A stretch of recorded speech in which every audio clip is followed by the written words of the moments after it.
I love building massive, elaborate castles in Valheim, but sometimes it's nice to return to the basics.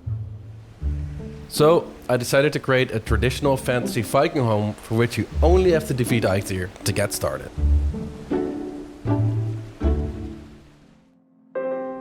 First, we'll start by building a 5x7 frame using 2-meter wooden beams, and we're anchoring them to the ground with 1-meter wooden poles. If any of these poles don't turn blue, when you hover over them with your build hammer, raise the ground beneath them with your hoe until they are properly connected. Next, we'll continue with 2-meter wooden beams and place 1-meter wooden poles at all snapping points, creating a grid like this. Make sure each of these poles is also connected to the ground for maximum stability. Now it's time to make a space for your fireplaces. I prefer a 2x4 opening to fit 2 fires, but you can make it smaller if you only want room for 1 fire. If you follow these steps, you should have a layout like this. Next, we'll move on to the building frame of the walls and the roof. To begin, place a 2-meter wooden pole with a 1-meter wooden pole on top. This will set the height of the side of the building. Repeat this process for the 2 middle wooden poles, but this time stack 2 more 2-meter poles on top of that. Place a 45-degree crossbeam on top of that. Then extend 2 45-degree angled beams from there and connect them to the side wooden poles, and do this for the front and the back of the build. Afterwards, add 2 beams between the cross beams and connect everything like I show in the video. If you're having trouble keeping your roof up, you can add 2 pillars like I did.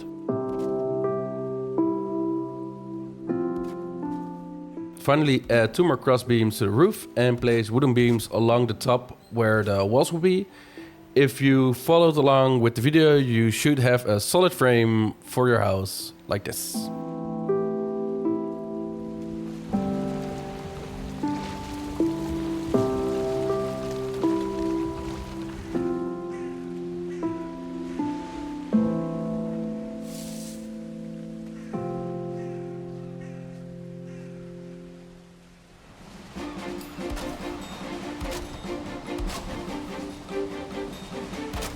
Next, we'll lay the floor on top of the 1-meter wooden pole grid we just created.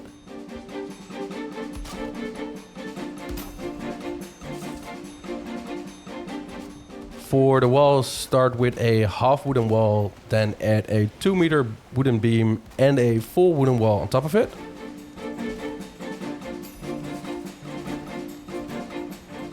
At the front and back of the build, replace the 45-degree angled beams with 45-degree wooden walls.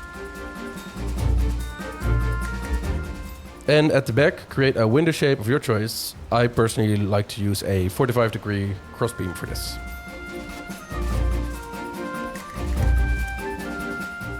Once the walls are complete, place a wooden gate at the front where you will have the door.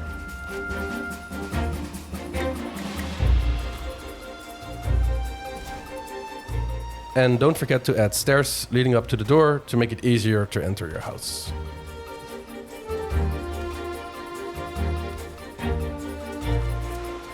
For the roof, use the 45-degree attached roof pieces. You'll need to use 3, even though there's only space for 2.5. What you can do is you can clip them into each other by using the snapping points. In the center of the roof, add 3 45-degree attached roof ridges, leaving only 1 45-degree attached roof at the bottom, creating a 1-meter wide gap. This will allow all the smoke from 1 or 2 fireplaces to escape. To prevent rain from coming inside, add 3 26-degree attached roofs at the bottom of the ridges and support them with some wooden poles for a more sturdy appearance. Finally, add 45-degree wooden poles to all the attached roofs, and you end up with a result like this.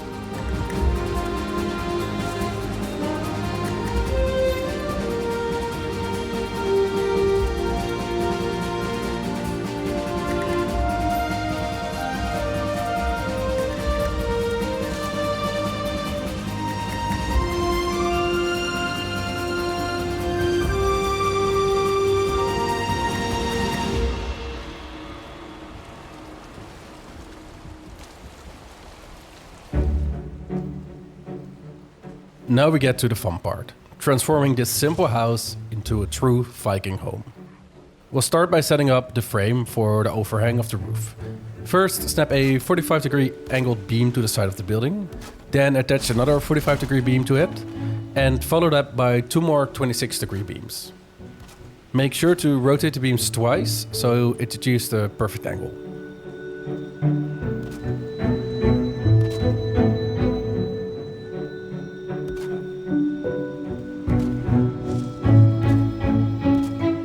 Next, connect the top of the roof to the overhang with 3 2-meter wooden poles. After that, create a slight overhang on the side and front of the building. For the side, use a 26-degree angled beam. And for the front, use a 1-meter pole. Then, extend the roof and move the cross beams 1 meter forward.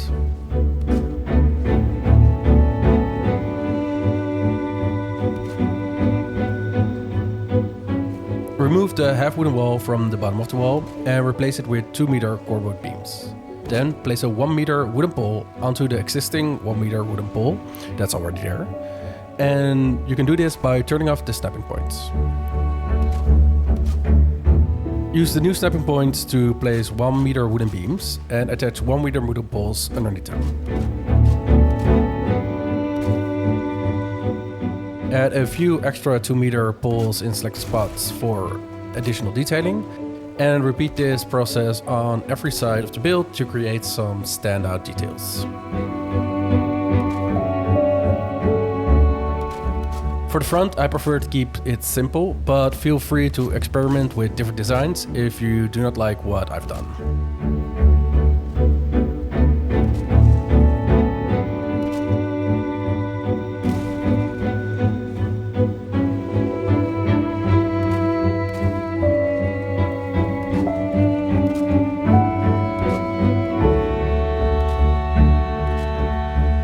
The final touches to the front include creating 2 windows and rotating the wooden poles for a slightly different look.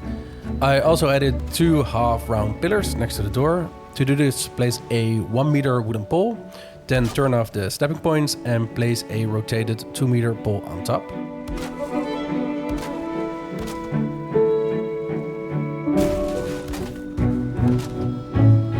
I extended the entrance a little bit and added some detailing to the window by placing a small wooden floor and pushing a wooden fence into the walls.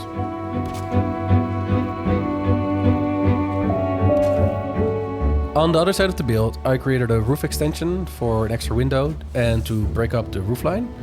Place 2-meter beams from the middle of the central roof piece. Create a 3-meter long extension with a 1-meter roof overhang. This design is simple with minimal detailing, but you can go as crazy as you want, of course.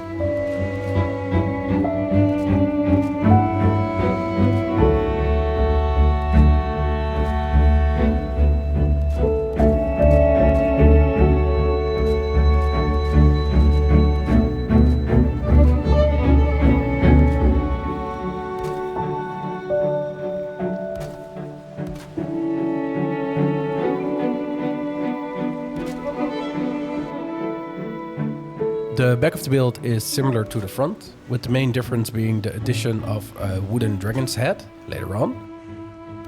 Before finishing the roof, I added a few 45-degree cordwood beams to the bottom for decorative purposes.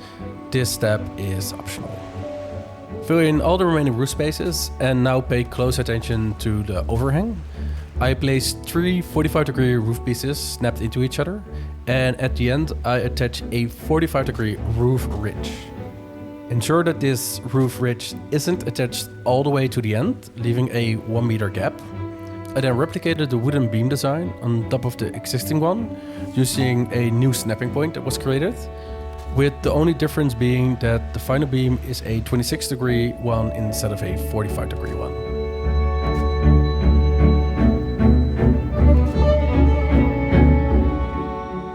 I used the 2 beams on the inside to place roof pieces so that I could fill up the empty space a little bit.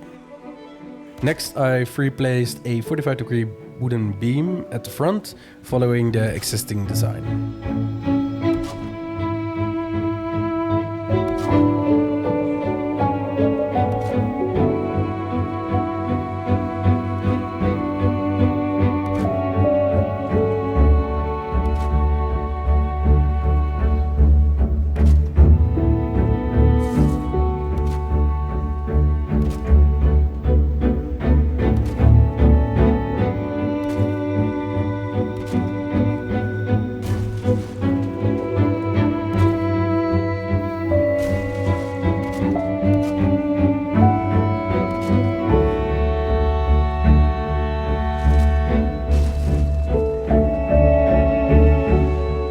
After finishing detailing the back, I finished off the roof on the front, which was exactly the same as the roof on the back.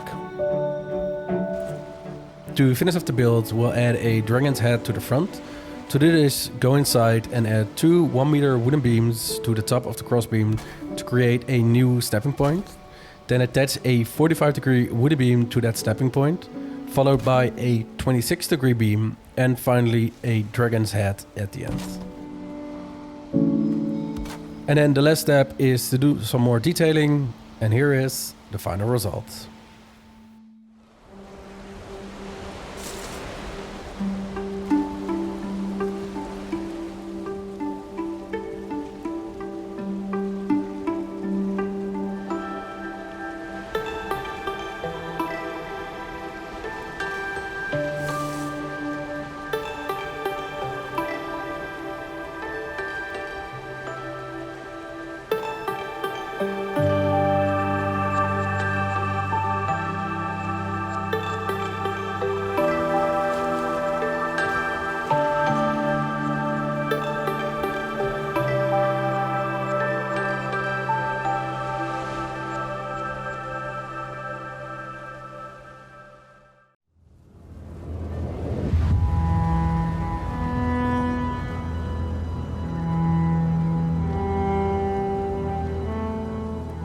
Okay, now I'm gonna walk around a little bit and talk about a couple of things I've added. Nothing too major, nothing too special.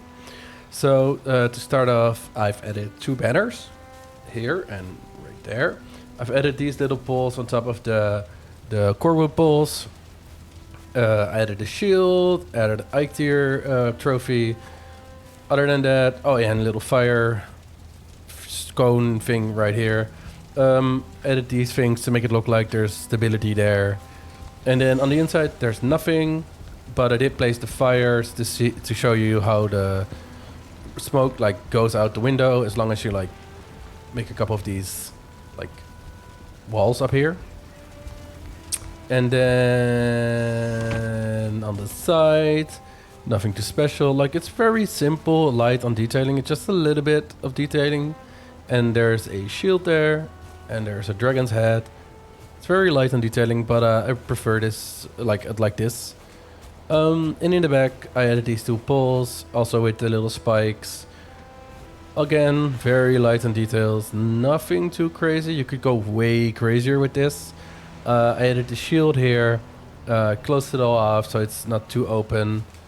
And on this side, there's only the smoke and the chimney, and this overhang, but this overhang has a function. You can place like firewood underneath it and it won't get damaged in the rain.